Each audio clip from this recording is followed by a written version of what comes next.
So today I'm riding the Seastream Angler 120 BB. Check it out. Heavy wind, about 10 to 15 miles an hour wind.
Now the noise that you hear is just the boots touching the floor.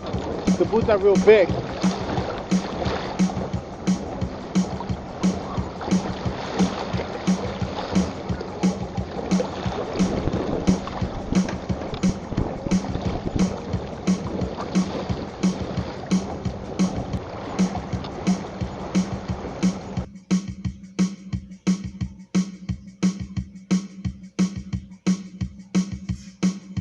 Jeez.